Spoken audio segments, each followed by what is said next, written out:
Yo quiero contar parte de la historia de lo que fue la Free Company en las bananeras de Ciénega, Santa Marta, la capital bananera en esa época. Y de mi abuelo Mario Cueto, que fue finquero de la Free Company. Y de lo que se sucedió con las masacres, que en esa sí estuvo mi abuelo Ricardo Noguera, que era operador de máquinas del tren de esa época, de los ferrocarriles. ¿Sí? Y eso comenzó porque la gente estaba inconforme con el trato y los pagos. Y eso me cuenta mi abuelo Mario Cueto y mi abuelo Ricardo Noguera, que se reunieron a esperar a un abogado muy bueno que era mestizo, porque él era como indio, que se llamaba un señor Jorge Eliezer Gaitán. ¿Sí? Y ese abogado, él se iba mucho con la gente pobre y se fue con esa gente pobre, que más de eso no eran todos colombianos, porque es que había mucho extranjero, aquí había gente de todas partes del Caribe, y de América y de Europa, porque aquí habían españoles, aquí habían italianos, aquí habían chinos, aquí habían gringos, y habían hindú, que eran los que hacían las vainas con lata, hacían los baldes, los mechones para las luces, esos eran los indios, los hindú.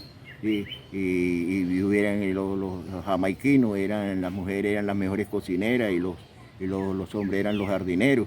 Ese era cuando la Free Company, que ahí está todavía, Prado Sevilla, que hoy día es la alcaldía de Sevilla. ¿Sí? Y esa gente se reunieron a protestar, encabezando ha tenido ese abogado que era de Bogotá, el señor que en paz descanse, Jorge Eliezer Gaitán, y los guió. Pero ahí estuvo la vaina de los que siempre han querido ser dueños de Colombia. Mataron al hombre. Y antes de matarlo a él, mataron un pueblo que tenía esperanza en él, de que lo sacara de la miseria. Porque era una miseria, en ese tiempo de la bananera era una miseria alegre. Porque era una miseria alegre, porque estaban en la miseria pero bailaban cumbia, que era la cumbia cienaguera. Era una miseria pero con riqueza, porque fue el primer banco de moneda extranjera que hubo en Colombia, Ciénega, por la Free Company. Y cogían los rollos de esperma, de vela, y lo enrollaban con billetes y bailaban la cumbia. Y de ahí fue donde comenzó ese carnaval, que hoy día dicen que es de otras partes, pero es de Ciénega y Santa Marta, porque aquí fue donde se reunieron toda la esencia del folclore caribeño. Aquí estábamos mi abuelo Mario Cueto, cubano, de un pueblo en Cuba que se llama Cueto. ¿Sí? Mi abuelo Ricardo Noguera, ese sí ya no era cubano, ese era europeo, porque él era vikingo, él era de Noruega, y los Noguera. ¿Sí? Y mi abuela Raquel Rojano era hindú. ¿Sí? Pero yo alcancé a oírles historias recientes cuando yo estaba pequeño, porque mi abuelo se sentaba y nos metía en las piernas y nos echaba los cuentos como una historia triste y a la otra vez como historias alegres, porque nos hablaba de la tristeza de las miles de muertos que hubieron, que nadie supo cuántos hubieron. El que le tocó eso fue a mi abuelo Ricardo Noguera, porque con el tren le tocó coger vagones, donde traían el guineo, vagones de cadáver para botarlo para el camino de Sevillano, que es Aguacoca. Y había un bulldozer, allá una máquina que hacía unos socavones grandes y los tiraban, dice él, que como tirar guineo de rechazo, tiraban ahí esos cadáveres y los tapaban. Que esos cadáveres no tenían casi ni doliente, porque vuelvo y digo, no eran colombianos, la mayoría eran extranjeros. Y había mucha gente de todas partes de Colombia. Entonces no hubo mucho doliente, porque eran extranjeros. ¿Sí? Pocos eran los que todavía se acuerdan y todavía reclaman algo. Y por lo menos como ahora que estamos porque hay como el tiempo va diciendo las cosas. Fíjate, ese señor, Jorge Eliezer Gaitán, ya era presidente por el pueblo. Me cuenta mi abuelo que ya el pueblo lo tenía como un presidente de Colombia. ¿Sí? Y lo matan porque no lo dejan los dueños de Colombia. Y así han matado una cantidad, porque son mestizos. O sea, los propios criollos colombianos que somos de la sangre del sancocho, porque nosotros los colombianos somos de la sangre del sancocho que tenemos de toda la raza. Y aquella generación que murió en la masacre de la Bananera tenía una esperanza en Jorge Eliezer Gaitán. Las coincidencias de nuestra vida en Colombia. Y así Colombia ha sido muy maltratada por los que quieren ser dueños de Colombia. Y después de esa cantidad de muertos que tiraban al mar, en la boca de la barra, y los tiburones se hacían festines con los cadáveres, ¿sí? Siguió la Free Company trabajando aquí. No pasó nada porque eran los gringos. Y eran los ricos y los apoderados. ¿Sí? En eso había un poder con los Riascos Noguera, en Ciénega. Había mucha gente en Ciénega que mandaban. ¿Sí? Y tapaban las faltas que hacían, que mandaban a hacer los gringos. ¿Sí? Y después de todo eso trabajaron mucho tiempo. Y le dejaron, fíjate tú, que las tierras esas, ¿quiénes son las que le heredan? Eso ha sido lo que fue la masacre de las bananeras. Todavía siguió más. Después que se cansaron aquí, que se dieron de cuenta el error que habían cometido con matar tanta gente de buenas para trabajar, se llevaron gente de aquí, los que se arrodillaron siendo liberales de naturaleza, les tocó arrodillarse a decir que eran conservadores para que se lo llevaran para Urabá. Fue cuando comenzaron a hacer a Urabá. Eran cienagueros, eran de Sevilla, eran de Orihueca, eran de Guacamayal, eran del Retén, eran de Aracataca, eran de Soplador, eran de Palomar, eran del Latal. Y esa gente se la llevaron a Urabá, porque sabían del tema de sembrar guineo. Y comenzó Urabá. Después quisieron poner lo mismo que hicieron con la masacre de la Bananera. Hicieron lo mismo, las masacres de Urabá, pero con otros nombres, porque ya allá no fue masacre, sino allá fue paramilitares, tuvo un nombre diferente. Pero el tiempo dirá quiénes fueron los que hicieron la de Urabá.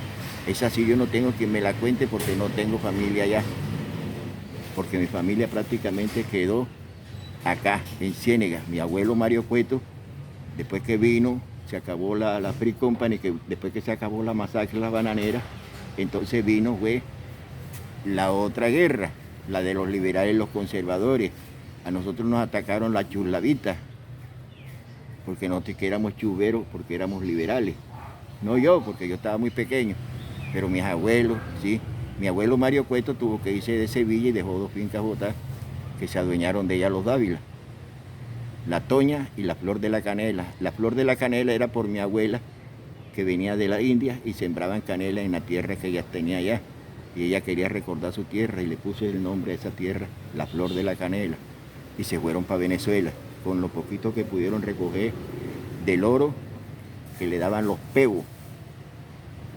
Y esos pebos le daban ese oro porque ellos le daban manteca de cerdo y chicharrón de cerdo. Porque ellos criaban cerdo. Antonio Suárez, que era el trapiche de la finca de mi abuelo Mario Cueto, el que lleva cerdo, el señor santanderiano, y se casó hasta con una tía mía, Carmen Cueto, hija de mi tío, de mi abuelo Mario Cueto, y él criaba cerdo. Entonces cuando llegaban los pebos son los arhuacos, los indios de la sierra, los hermanos mayores. Entonces le daban esos sacos llenos de chicharrón, porque anteriormente valía más la manteca que el chicharrón. Había un dicho, cuando íbamos a hacer un negocio, y yo veía que tú me estabas ganando y me decía, lo tuyo para manteca y lo mío para chicharrón. Porque el chicharrón uno se lo come y se acaba, en cambio la manteca frita, haces arroz y tienes manteca. Entonces decía, lo tuyo para manteca y lo mío para chicharrón. Entonces tenía un valor el chicharrón, como el valor que tenía la sal de aquí de Pozo Colorado. Aquí en Pozo Colorado teníamos una salina y los indios se la llevaban y la cambiaban por oro. ¿Sí? Y por eso es que este sector aquí fue rico, Gaira y todo eso, porque también cuando las bananeras, Gaira también era rico porque era el que producía la panela para el dulce de esas cantidades de gente, la panela. ¿Sí? Entonces, esto a nosotros nos acabó esa masacre. A nosotros nos empobreció y nos dejó una gente egoísta. Porque los buenos se fueron, huyeron, le huyeron a la sangre, a la mancha roja. Hicieron el pueblo del Cesar. Porque en ese tiempo todavía era el Magdalena Grande, no existía Cesar ni Guajira. Y en el 60 y pico se aburrieron la gente buena de estar en Santa Marta, de ver tanta gente rica manchada de sangre, y vámonos de aquí. Y hicieron el departamento del Cesar. Y aquí siguió quedando lo malo, que todavía sigue y sigue manchando. Todavía es. Y la verdad es de que nosotros en el Magdalena tuvimos una potencia. Fuimos primer banco de la moneda extranjera, el primer folclore que hubo alegre en Colombia lo tuvimos nosotros, los del Ciénega. ¿Sí? Aquí donde estaba José Buitrago, la víspera de Año Nuevo y una tarde era, ¿sí? El ron de Minola, ¿sí? Eso era Buitrago, fue que comenzó. Y comenzó el carnaval, la cumbia cienaguera, los diablos arlequín, los pajaritos, las trencitas, no, una cantidad de disfraces de comparsas que salieron porque era para entretenerse. Eso es esclavo en una forma u otra. Por eso te dije anteriormente que era una miseria alegre, una esclavitud alegre, porque se divertía la gente por consumir folclore. ¿Sí? Los cubanos con sus sextetos y sus tríos con guitarra. El africano con sus tambores y la charrasca y la vaina. Y sucesivamente todos aportaban alegría. Ahí no había bolero, ni tango, ni guabina. Ahí había eso, Caribe. Sí, y ese Caribe lo opacó la sangre, le tapó la boca. Después se fue la Free Company, se fue la masacre, se acabó todo eso. Entonces ya venían de Ciénega los pocos, porque no es solo Ciénega, es la ribera del río Magdalena que trabajó ahí y se juntaron ahí, comenzando de aquí para allá, Sitio Nuevo, Remolino, Salamina, Pibija y el Cerro de San Antonio. Todo eso se vino, Plato, el banco, todo eso vinieron a Ciénega, porque era donde estaba la fuente de trabajo y donde estaba el dinero. Y había ron como el carajo, que era el ron caña de la industria licorera en Magdalena, ron Centenario, anís Río de Oro, cherry brandy. ¿Sí? Para más decir una cosa, que hubo una escasez de ron, y yo no sé si ustedes han oído aumentar un producto que era como el Menticol, que se llamaba Bayrún. Traía un pingüino negrito así, era unas botellas así que era como el Menticol. Bebían Bayrún y orinaban perfumado. Y los vómitos no olían a vómitos sino a perfume, porque tomaban Bayrún como tomaban Menticol. Entonces, esto era alegre la esclavitud. Y les pagaban con dólares. Y los dólares los cambiaba el banco que estaba en Ciénega por pesos colombianos. Cuando el papel decía 1 peso oro y una libra de arroz valía 5 centavos. O sea que esté con 1 peso, estabas comiendo prácticamente casi la semana. Porque comida sí teníamos. El pescado era prácticamente gratis y el guineo ni se diga, porque se lo echaban a los güeyes. En vez de echarle un mazo de paja, le echaban un gajo de guineo. Y miren la miseria que estamos hoy, que 3 guineos valen 1.000 pesos. Y con 1.000 pesos tú estabas comprando una finca en esa época. Entonces, no nos dejó nada bueno esos gringos. No estoy en contra de nadie, sino estoy hablando de lo que nos sucedió y lo que nos está sucediendo.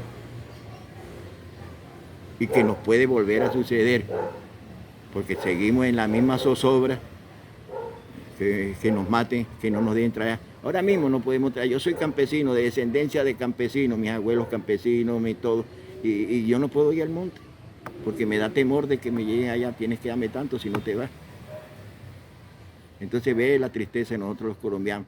Tenemos un gobierno de esperanza ahora mismo, con este señor que parece que hubiera sido hermano o el que el reemplazó, heredó o le dio el espíritu, Jorge Eliezer Gaitán, a este Petro, para que continuara con eso que se metió en la cabeza, que era la reforma agraria, para que el pobre tuviera su pedazo de tierra para producir comida. Porque es que la tierra aquí nada más la tienen unos pocos. Y el resto estamos cruzados de brazos, viéndolos a ellos trabajar, porque ellos lo hacen industrias agrícolas. Y nosotros no queremos sino parcelas para sobrevivir. Porque no tenemos industria para decir que el hijo mío vaya a trabajar en una industria y me va a dar la comida. Y yo todavía soy de una descendencia que no soy de industria, yo soy de campo. Y vamos a ver hasta dónde nos llega esta dicha de estar vivo. Porque esa misma esperanza lo tuvo mi abuelo Mario Cuarto y le tocó irse para Venezuela y se acabó la esperanza. Esa misma esperanza, no igual, ni mi abuelo Ricardo Noguera, porque él era operador, era de máquina de tren, de vapor, y eso era diferente porque no era campesino, ni el hermano de él, Urbano Noguera, que allá hay una máquina, la que él manejó, ahí está, en la avenida del Ferrocarril, en la glorieta de la lucha, o sea, el 19 de abril, ahí está la máquina, y miren la plaqueta, quién era el operador de esa máquina, Urbano Noguera. A ellos les tocó botar vagones de muertos. Y lo que yo estoy hablando me lo contaron ellos, estando yo pequeño. Pero eso quedó marcado en mí, porque me dolió que yo iba donde mi abuelo Mario Cuesta, a la finca de él, y era abundancia de comida. Y esos pebos comiendo así con esas ganas y llevándose los sacos de sal y los sacos de chicharrón y de manteca, y le traían envuelto así el toquito de oro a mi abuelo Mario Cuesta. Y el hombre, no, eso no vale nada. Coge para ti, primo, coge para ti. Hermano, entonces eso marca uno. ¿Que dónde voy a volver yo a ver una mesa llena de chicharrón con yuca o con guineo? ¿Cuándo? Cuando hoy día una libra de puerco, ¿cuánto vale? ¿Cuánto vale? Ya el pescado no por mano, sino por kilo. Y cuando yo iba allá a las playas de Tío Guille, en Taganga y en Taganguilla, ¿sí?, donde hoy día es el muelle del carbón, ahí estaba mi tío Guille, que él era carpintero naval y tenía chinchorro, y hacía esas jala, y eran las sierras y los bonitos que le llaman atún ahora, pero nosotros le decíamos era bonito, unos bonitos así hasta de 200 kilos. Y llévate ese para la casa, y éramos 4 pelados y no podíamos con ese pescado, estábamos a partirle en pedazos, a cada pelado de eso montárselo en el hombro, de ahí a Manzanares donde vivíamos, que es uno de los primeros barrios de Santa Marta, Manzanares, La Esperanza. Sí. Dicen que Pescadito, no, Pescadito vino cuando el muelle del Guineo, porque venían los guajiros, los que venían de Dibuya, los que venían de la Punta de los Remedios, los que venían de Riohacha, ¿sí?, venían en Cayuco y en Bongo, al muelle de Cabotaje, que es donde está la casa de la aduana. Y entonces a trabajar en el Guineo, porque eran muchos vagones llenos de guineo y no había casi obreros. Sí. Entonces, eso de está Pescadito eran como unas salinas, unas lagunas de agua salada. Y comenzaron a hacer ranchitos y se fueron metiendo los guajiros. Pescadito prácticamente es fundado por guajiros. Y después llegaron unos franceses y llegaron unos cachacos y montaron en la calle Las Piedras, en los prostíbulos para los marinos de los barcos bananeros. Y ahí está la calle Las Piedras, quedó de ejemplo. Hoy día lo que es la calle Las 10, allá era comercio, uno de esos comercios, las cacharrerías, famosas cacharrerías, que te vendían desde una vasenilla hasta un foco de mano y una escopeta. Vendían de todo porque ahí mismo quedaba la estación del tren. El tren, el especial y el ordinario, que llegaban a más hasta Fundación, porque de Fundación para acá es que era la bananera. de Fundación Payá no había banano. Después fue Ferrocarriles Nacionales de Colombia, que ese sí llegaba hasta arriba allá, hasta La Dorada, por allá. Sí. Y de ahí subió a Cundinamarca, y de ahí subió a Antioquia, y de ahí subió a los Santanderes. Yo cuando presté el servicio militar, nos fuimos en tren y quedamos a Puerto Huichi, y de ahí cogieron y nos metieron para allá, por la otra línea que nos llevó al Café Madrid, en Bucaramanga.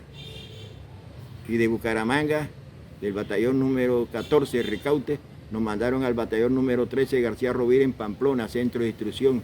Eso fue en 1965, que fui yo al servicio militar. Y en el 66 nos enfrentamos con el cura Camilo Torres, en San Vicente de Chucurí, en la orilla de la carretera, una casa que le llamaban Platio de Cemento, que secaban café ahí. En toda la orilla de la carretera secaban café y Platio de Cemento. Era un platio de cera. Ahí estaba el viejo esperando el bus para que lo llevara a Bucaramanga, enfermo, amarillo, con una señora y que Gabriela y un muchachito y que José Jesús, ¿sí? Con un teniente efectivo que era el comandante de nosotros, Guillermo de la Cruz San Clemente,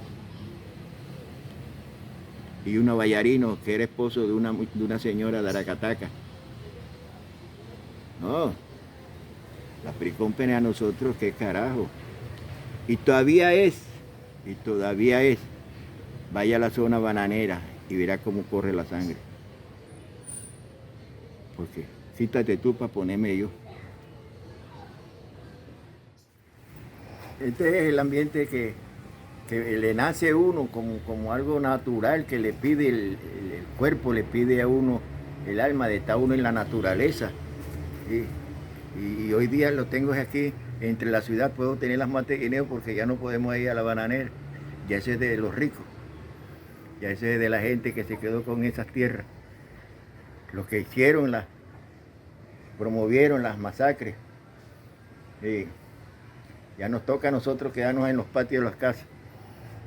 Y son poquitos los patios grandes que puedan tener una mata de guineo.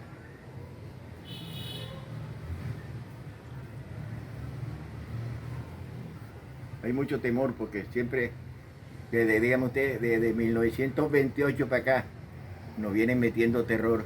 Dime tú, y ahora estamos en el 2024. ¿Cuántos años de terror tenemos?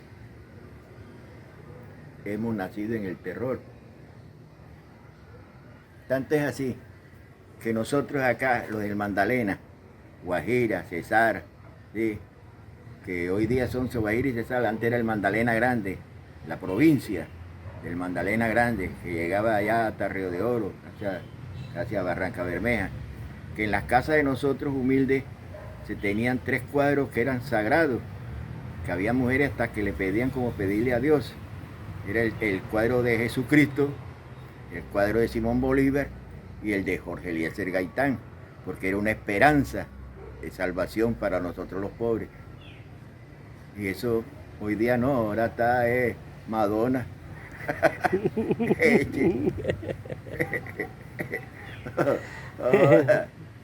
Pero bueno, estamos viviendo y con la esperanza de que estos nuevos gobiernos, y ojalá sean gobiernos progresistas, como el que tenemos, que progresemos y que nos suelten de este temor que tenemos.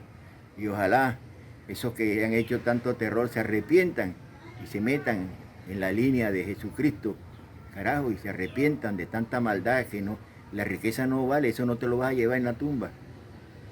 Más bien te lleva que des una buena obra y vuelvo y repito, que quede y te recuerden como recordamos nosotros a Jorge Eliezer Gaitán y a Simón Bolívar y a Jesucristo. Porque de una forma u otra, Simón Bolívar, con toda su riqueza que tuvo, que no la vi yo porque yo soy analfabeta, a mí esta violencia no me dejó estudiar. Porque cuando ya se pasó la cuestión de la chusma, en Colombia, o sea, aquí nosotros en la costa, como siempre hemos sido marginados, aquí no había, el colegio era muy difícil. Y yo quedé analfabeta. Yo vine a medio estudiar cuando vino Rojas Pinilla, que vio las pizarras. Nosotros no teníamos libretas, sino unas pizarras. y nos repartía las leches esas cares, que era el que le decían las leches peonas, con una mogollas. Rojas Pinilla, sí, hizo por el pueblo pobre de acá de nosotros, y por eso lo queríamos aquí en la costa. Sí, porque Rojas Pinilla nos hizo la troncal del Caribe, él fue el del proyecto de la carretera de Barranquilla, él fue el del proyecto del puente sobre el río Magdalena. No, Rojas Pinilla hizo por nosotros en la costa. Yo añoro llevar a mi familia al campo. Yo añoro tener un bastimento barato para vendérselo a mi pueblo, porque un pueblo desnutrido es bruto. Lo mismo que el pueblo ignorante es esclavo, porque lo manejan los ricos como lo quieran manejar. Así nos manejaron con la Free Company. Y la entretención era en los carnavales. Por eso es que ahora salen con que los carnavales de Barranquilla. ¿Cuáles carnavales de Barranquilla? Barranquilla fue hecho por extranjeros, cuando entraron por Puerto Colombia, cuando llegaron los hidroaviones, ahí llegaron los extranjeros a hacer industria en Barranquilla, porque era la puerta de oro de Colombia. Por ahí, río arriba, subieron toda la industria para el interior. Ahí fue donde llegaron. Y entonces ya después de las masacres, esas comparsas y todo eso, y ya acá había ferry, se iban para Barranquilla para que le dieran plata, porque quedó la miseria, que es la misma que tenemos. Entonces bailaban por plata. Y todavía es, y bailan, y las comparsas y los tambores por plata. O usted está creyendo que eso que están presentando y que sale en la televisión y que sale en todo eso es gratis. Es que el pueblo quiere que salga. No, le pagan. Se llama empresa de carnaval. Es una industria donde te coge a ti y a mí, a todos, y dice, bueno, te va a ganar tanto para que baile en la vía 40. En cambio, cuando la época mía no, era que nos nacía el alma, estábamos alegres. Y éramos esclavos, pero teníamos una alegría, por eso era una miseria alegre, una esclavitud alegre.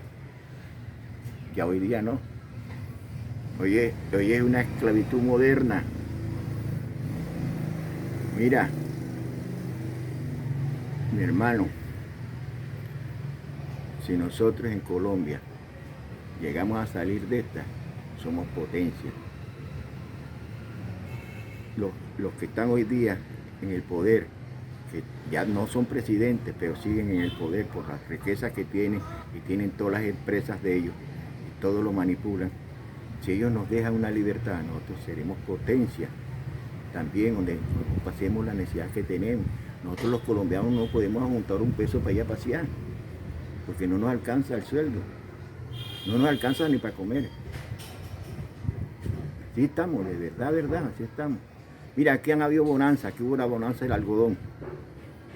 Eran miles de hombres cogiendo algodón. No pasó otra violencia, igual que las bananeras. Vino otra bonanza mucho más rica, la bonanza marimbera, famosa, con Alfonso López de presidente. Y él dijo, háganle, para que pueda haber equidad, porque aquí con el gobierno no va a haber equidad. Háganle equidad a ustedes, que los gringos fumen, y nosotros hacemos casi 2 pisos y compramos Ranger. Y así fue. El campesino compraba una pistola y una Ranger, y a beber ron. ¿Por qué era así? Por la ignorancia. Éramos ignorantes, no éramos intelectuales, no sabíamos nada. Y creíamos que iba a quedar todo el tiempo la bonanza marimbera. Si hubiéramos tenido estudios, ¿sí?, hubieran dejado que ese señor Rojas Pinilla nos hubiera puesto colegios públicos y universidades públicas, no hubiéramos botado la plata de la bonanza marimbera, no hubiéramos hecho las masacres que hubieron con la bonanza marimbera. Fuéramos otra Colombia, estuviéramos en otra posición, porque hay países que se han hecho con drogas.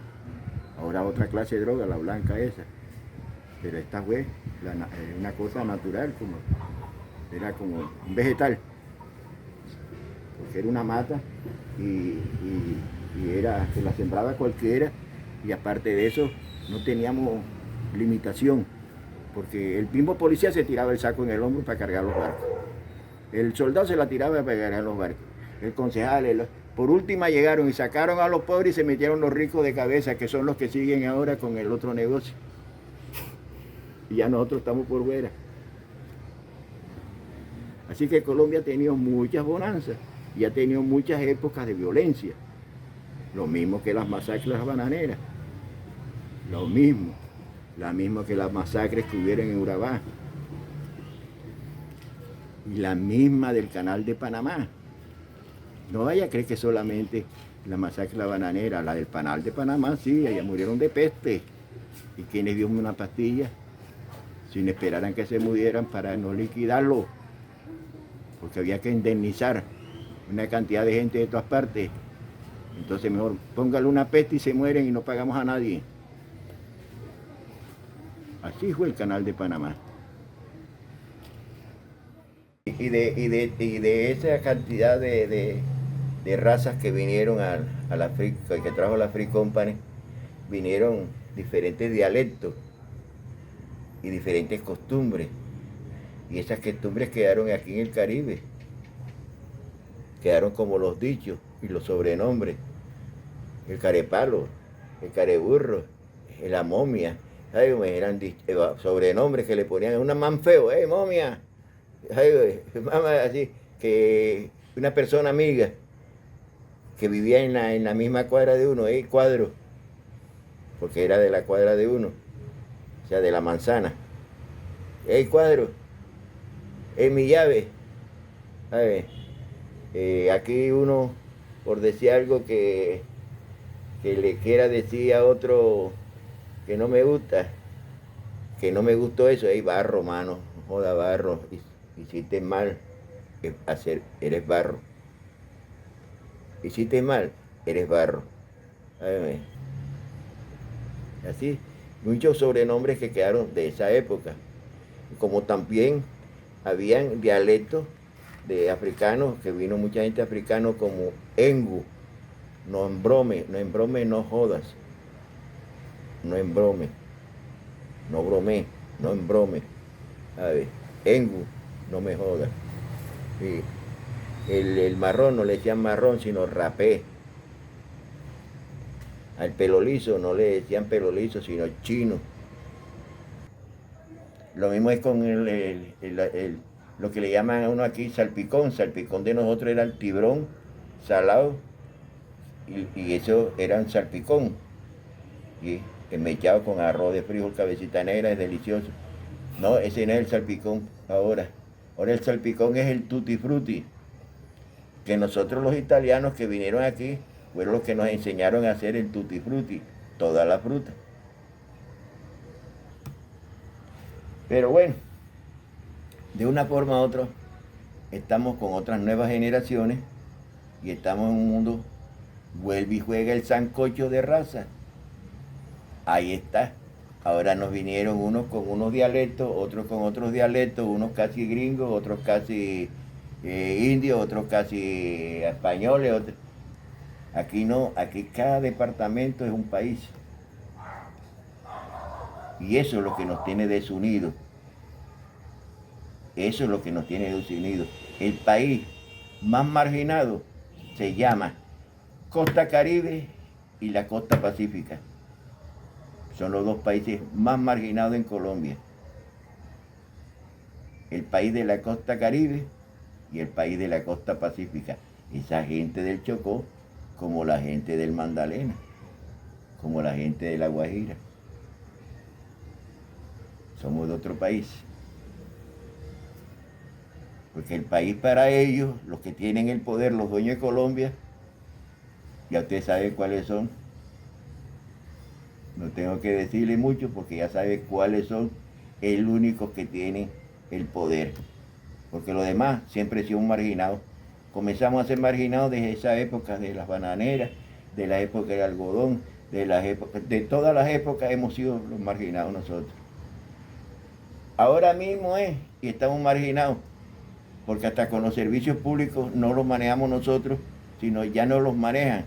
Mira, aquí nosotros en Santa Marta teníamos así, Ciénega tenía su Pelton, la planta del río Córdoba, agua y energía. La central Córdoba, del río Córdoba. Gaira tenía su planta, ahí está la planta de Gaira, una Pelton, energía y agua, el acueducto. Mamatoco tenía su planta, que era la que le daba a Santa Marta energía y acueducto, que era en Cantilito. Bonda, su planta, Pelton, agua y energía. Llegó Electrocaribe y recogió todo ese cobre y todas esas Pelton y nos clavaron unos transformadores con todas las, mejor dicho, y mira los precios. Ya se acabaron aquellas empresas públicas que podían tener un poco más de conciencia con un pueblo marginado. No tiene industria, no tenemos fuente de trabajo. Ahora quieren de que todos seamos, el trabajo lo único es el turismo, cuando no estamos capacitados para turismo. Entonces el nativo arrinconado y el que está capacitado para turismo, es decir, un man en Bogotá que estudió para turismo, para mesero, para barma, para no sé qué, ese es el que viene a trabajar aquí, porque tiene la capacidad para hacer merma. Nosotros no, porque nosotros venimos de descendencia campesina y pescadores. El urbano es el que tiene, pues, te puede decir la forma de cómo trabajar con el público, con el turista. El urbano, el de capitalista, el de la capital, y pues el de la gente de estas regiones aquí que hemos sido marginados, ¿no? Fíjate que de lo que estamos hablando, de que hemos sido marginados y todo eso, pero ¿sabes por qué somos marginados? Por la nobleza de nosotros los samarios. O sea, nosotros somos de una descendencia de los hermanos mayores, de los Cogi, de los Arhuacos, de los Caguamos, de los Arsarios, los hermanos mayores de la Sierra Nevada, una raza noble, que son del comienzo de la existencia del hombre. O sea que cuando ya Jesucristo o Jehová dijo de la tierra prometida, ya esto existía. Ya esto existía. Y por eso fue que vino Colón a saquearnos, porque ya esto existía. No era tierra baldía, ya habían habitantes y teníamos nuestra civilización y nuestra cultura y nuestra nobleza. Entonces, a raíz de eso es que han abusado de nosotros. Nos han quitado todo, hasta el dialecto. Y es que, carajo, aquí los ancestros de nosotros tenían hasta poder divino. Hasta poder divino. De decir que voy a hacer ese palo y que podía durar un hombre una semana tirando el hacha y ese hombre lo tumbaba en un día con una hacha. Que ese hombre para tirar machete cogía un contrato en la bananera, por lo menos los hindúes y esos que vinieron de Haití y Jamaica. Esos hacían unos contratos con los gringos, de limpiar las guardarrayas de las bananeras. Y eran trabajos de un mes y esos manes los sacaban en un día, 2 días, 5 días, 10 días. Así era el tramero, pero era ni la mitad del tiempo que se podía echar. Era con secreto. En aquella época uno le decía secreto, pero eran vudú. Eran magias que tenían poder divino. ¿Sí? Y así era gente que caminaba bajo un aguacero y no se mojaba. Gente que decía, voy un momentico a comprar una mochila de ron. Y cuando querían decir, hey, que este man que ya estaba aquí con la mochila de ron. Tenían el poder de caminar. Tenían el poder para amansar un güey, porque se usaban güey para las yuntas. El guineo no los arriaban en tractores, nada, no había tractor. No había tractor. Eran yuntas. 2 güey y un carricoche atrás guindando. Y eso, vamos a decirle, ¿cómo sería la abundancia? Que a los güeyes, no le echaban mazo de paja, sino un gajo de guineo. Para que estuviera ahí mientras que descargaban y cargaban. En Santa Marta nadie compraba guineo, porque ahí eso estaban los vagones, y si el rechazo que dejaba, pues una vez hubo tanto guineo que lo echaron al mar, porque en tierra se fermentaba y olía, y la mosca, y le echaron al mar, y entonces el agua salada los curó y no olía. Fue cuando se hundió un barco que era de la Free Company, el Gran Maná. Ese era el barco que llevaba ganado, banano. Se hundió y entonces quedó esa fruta esperando ese barco y esa fruta se dañó. Mientras que reemplazaron con otros barcos, que ya comenzaron entonces a hacer los barcos que venían de California, que es Santa Elena, Santa Cecilia, ¿sí? Barcos que los santas, le decían los santas, los barcos grises, eran los que cargaban el banano, no, el guineo, porque el muelle era de tabla, no había ese muelle de ahora, era un muelle de tablones, y llevaban el guineo, era en gajo, no en caja. Así como lo cortaban, así se lo llevaban en las bolsas plásticas. O sea, había muchas fuentes de trabajo, porque esa es la otra. Ya hoy día la máquina nos quitó el trabajo a nosotros. Ya en la zona bananera hoy día, que ya tienen los Cadaví, ahora tienen la bananera, y los Dávila, y los Vive, y los Granados, ¿sabes? Ya no usan el hombre para hacer un distrito de riego, es una retrocavadora. Y son cientos de hombres con los brazos cruzados viendo trabajar la máquina. Y esa plata nada más queda entre dos, el dueño de la máquina y el operador. Ah, y el del dueño del combustible, ese es otro socio. Ay. Entonces nosotros nada más crucé el brazo viendo trabajar. Metieron entonces palma africana. ¿Dónde está la yuca? ¿Dónde está el guineo? No hay plátano, no hay nada porque es palma. ¿Y quién va a comer palma? ¿Quién va a comer ese aceite que parece aceite para motor de carro? Mío, esto... La verdad es que, vuelvo y repito, ya yo estoy en final, pero me duele de que mi Colombia quede como está, para mi descendencia, de mis nietos y mis bisnietos, mis hijos. A lo sufrir, ver cómo criar a sus hijos, a mí me tocó más suave porque encontré todavía comida para darle a mis hijos.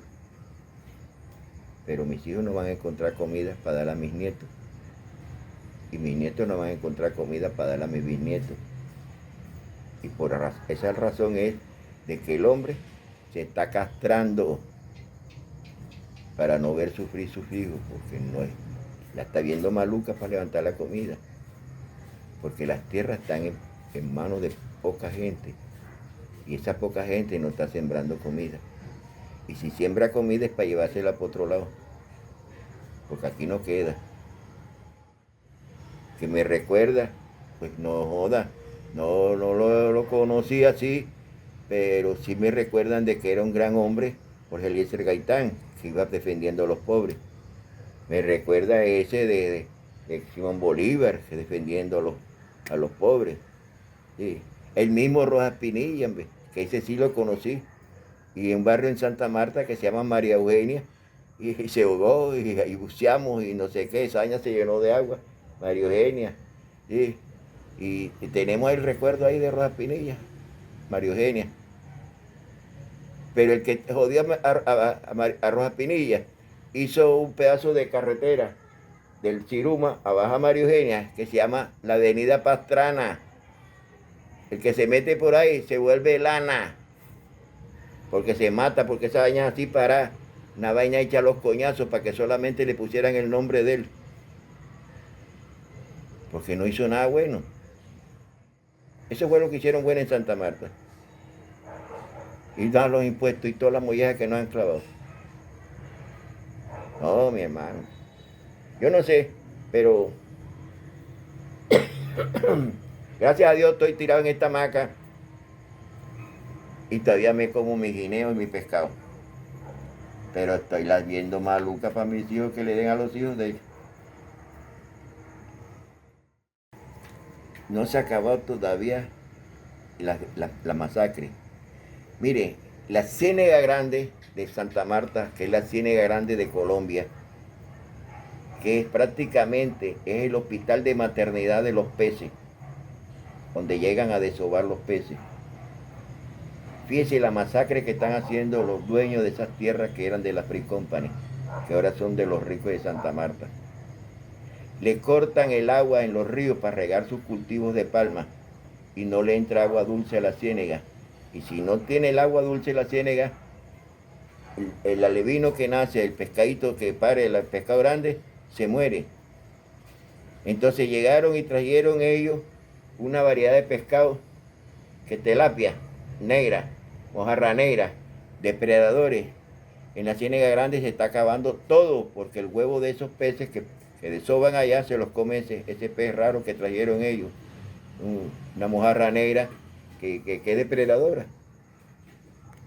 O sea que ya nosotros ya no tenemos la lisa, ya es muy poquita. La mojarra blanca ya es muy poquita. Ya el mapalé no se está viendo. Y así sucesivamente, el robalo y todo que nacía en la Ciénega Grande se está perdiendo, el lebranche, todo. Aquí tenemos lebranche y lisa que viene del lago de Maracaibo, que es una ciénega como esta, que le entra agua dulce y agua salada. Y vienen viajando y hacen escala aquí. En el viaje están preñadas las hembras y se meten a parir ahí. Y ahora en toda la boca de la barra le ponen unas mallas, que así es lo que ha acabado con el pescado. Y ahí quedó la lisa que iba en hueva. Entonces, ¿dónde se va a reproducir? Dígame cómo es que unas empresas que quieren colaborarle a un pueblo pescador le dan motor, le dan lancha, le dan ese GPCS, ¿sí? Y le dan una carta de pesca. Entonces tú tienes el conocimiento que aquí está, vas a pescar y todos los días le dan gancho allá. Pero nunca le han dicho, en tal época no puedes pescar pargo. De tal mes a tal mes no puedes pescar el jurel. De tal mes a tal mes no puedes coger el mero. Vaya a ver ahora si esos arrecifes tienen mero, o tienen pargo, o tienen rubio, o tienen cabrilla. No tienen, porque no le dijeron. A ellos les interesaba era hacer el gesto que te estoy ayudando. Pero te estoy ayudando a destruir la comida para tus nietos y para tus bisnietos. Y la tuya misma, porque todavía no te vas a morir. Y llegas allá y ya no traes nada. A raíz de eso, vengan a Santa Marta y compren pescado, que es más caro que en Bogotá.